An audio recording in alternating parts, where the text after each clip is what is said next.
Alright, hello. So I wanted to go over my Dagath build.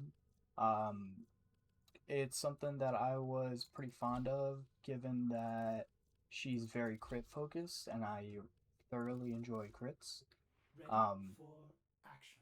so I kind of had this idea that I wanted to use Arcane Hotshot and Null Star to make her a, like, kind of double down on the crit platform kind of thing.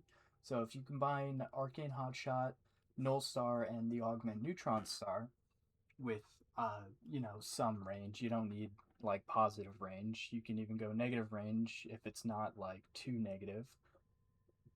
You're basically going to have Arcane Hotshot up at 50 stacks all the time, which is 300% critical chance for all of your weapons, which is fantastic. And then some other notable things. Well, let me just say, because I was building in this way, it takes up an arcane slot, which kind of limited me in the way that she normally wants survivability, which is like arcane blessing and shield gating. So I kind of ended up going in the direction of arcane persistence, and I found that it Operator, works pretty Ordis has decent. been Or to interfacing shut with up. I need to Foundry's turn off AI Ordis. precepts. You could say we forged a new connection. Alright, now that Ordis is done interrupting me. Um, so I went with Arcane Persistence. Now, how does this work on Dagath? Well, it only works if you have 3 Tau Blue Shards to slot. If you slot these all for armor, she will break the 700 armor cap for Arcane Persistence and will give you that extra survivability. This allows you to completely forego shield gating, so we don't need to run Brief or Spite. I go Worthy Camaraderie because, again, we're going for a crit platform here, and Worthy Camaraderie gives you 75% flat weak point critical chance. Flat meaning that it is not additive with your mods, it is a final bonus added on after the fact, so it makes her very, very good in terms of getting those criticals, making pretty much any weapon a crit weapon, especially when you aim for that. We have the 300% critical chance for Arcane Hotshot, so we're often hitting very respectable numbers. This is a platform that, if you use a weapon that likes crits, it will bolster that weapon you know, to an insane degree. Some other things to mention that are kind of weird are Hunter Adrenaline with a combined with a purple Tau or violet Archon Shard for that equilibrium effect under passive gives you almost perfect energy economy that you pretty much never need to worry about your energy. We have adaptation for that extra damage reduction because Arcane Persistence does handle getting one shot when you're running health only, but you can, of course, if you're just getting pelted with a lot of enemies, you can go just under that 500 damage per second and eventually get down. So if you're not able to kill fast enough and get health orbs to. Sorry, my dog is whimpering, but if you're not able to kill things fast enough and get those health orbs, then adaptation will help you with that survivability and help you prevent you from going down, basically keeping your great spirit up all the time. Anyways, the reason we're not running Spectral Spirit is because especially because we have negative duration. You'll notice this is quite intensive as well in terms of investment.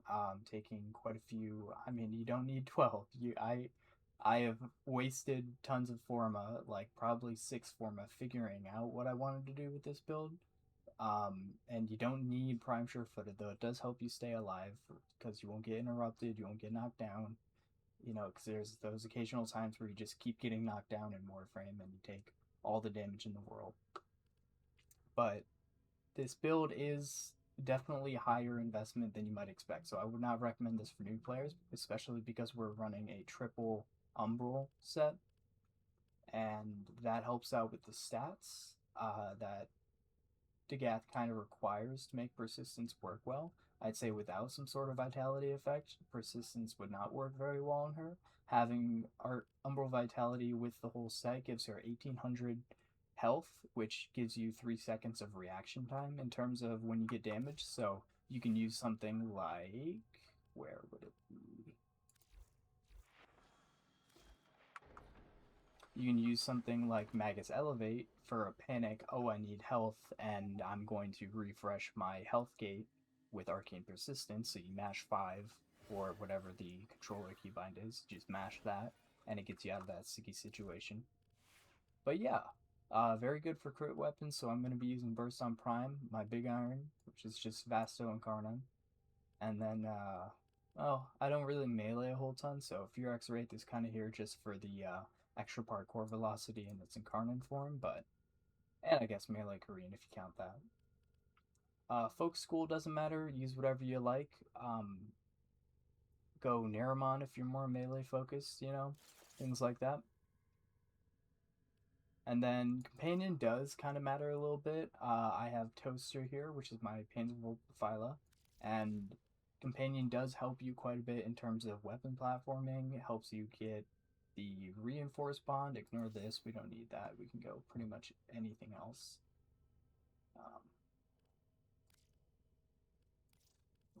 Not to spawn because it's Panzer. There we go. Alright. So ignore Seismic Bond. We don't need that because we're not running channel abilities, but Reinforced Bond, of course, helps you with a little bit of fire rate for your weapons, so more fire rate, more DPS. It's always great, and Panzervolt Phyla easily gets that 1200 shields just with calculated redirection. But the reason your companion is important and helpful for this build is for two things, primarily synth deconstruct, so you can get health orbs frequently, which helps with your energy economy, helps you stay alive with Arcane Persistence, and then Tenacious Bond is also really nice for that 1.2 final crit damage multiplier. So this is the companion build. You can run a lot of similar things and achieve both of those. You don't need a Panzervolt Phyla, but I like the Panzervolt Phyla just for a lot of things. And that's that build. And then here's the Claws build if you want to see. You really don't need it on Frenzy Posture. You can have it just on Elusive Posture, which works just fine because the quills do count for Synth Deconstruct. So when it fires those quills, which it will fire in Elusive Posture, you will get the 25% chance for a health orb to drop anyways. I just like Frenzy Posture because I feel like I notice the health orb drops a little bit more frequently with it.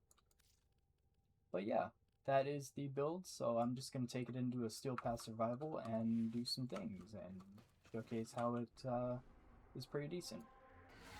The reason I'm using the burst on besides it being like a good crit weapon is because I kind of want to pick something adjacent to the Torrid where it's like most people will probably be using something this strong, so kind of just showcasing the average of what you can expect, because being a weapons platform, this build can suffer if you're not able to keep up in terms of kills per minute. You can kind of just tap fire the shit out of the burst on Incarnate and tons of crits, tons of damage. You'll notice that we get a lot of statuses from proccing Dagath's abilities too. The Null Star gives us Blast and Key with armor strips, and then we have, of course, the Weird Size and her Doom giving us Spiral. That's always nice. Just Doom group enemies does a lot of damage. I like to cast my 4, then 2, then 1, so it's kind of a caster heavy build. But yeah. The reason I'm kind of tap firing is you don't really need that much persistent fire with this weapon because it's just so strong.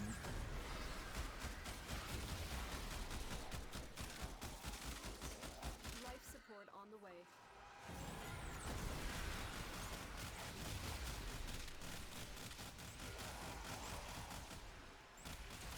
Oh, I forgot to showcase the burst on build, but I'll showcase that afterwards.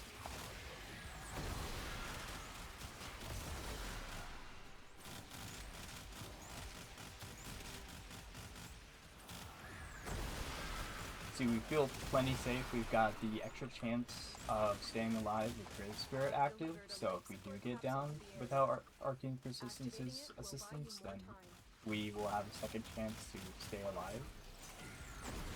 But generally speaking, you won't really need it because you're killing enemies fast enough with all this damage that we're outputting, and doing pretty fine in terms of regaining health for your health gating. So yeah.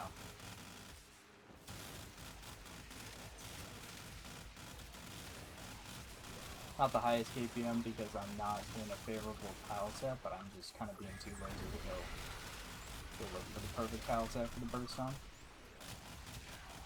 I just think a little bit more tunnel feeling would be better.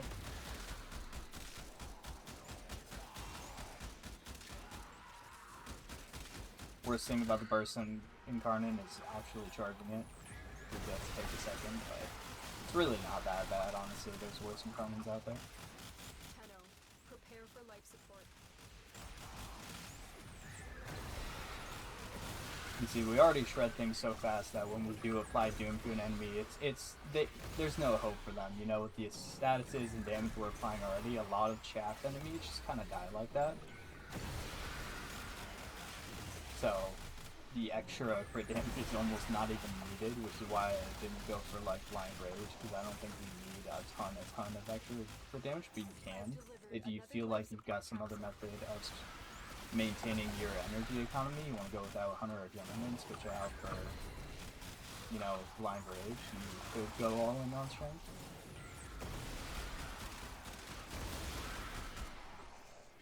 I forgot to talk about the other shards I'm using in the build too. The other shards being, I did mention the Equilibrium shard helps quite a bit with their passive and Hunter Adrenaline, giving us perfect energy economy. You can notice if you're watching the bottom right at all that I'm basically never running out of energy despite spam casting so much. But yeah. Ooh, we got Torment coming up here. Let's see. Recast that, let him get out of his ability. And we'll just kind of delete him, because Bird sounds really good. This works with many other different weapons, especially ones that are benefited quite a lot from crits. Like, you can even kind of use this as a crit platform for mediocre crit weapons that just need a little bit more help. Like the Incubus is one that stands out to me, and I like using it quite a lot with this build. It really makes up for that weapon's poor DPS to kind of help it out in a lot of ways, especially because it has a base 40% crit chance. And that base 40% crit chance gets, of course, multiplied higher by the hotshot crit chance that we're getting and the crit damage. So any weapon that's crit focused will do just fine.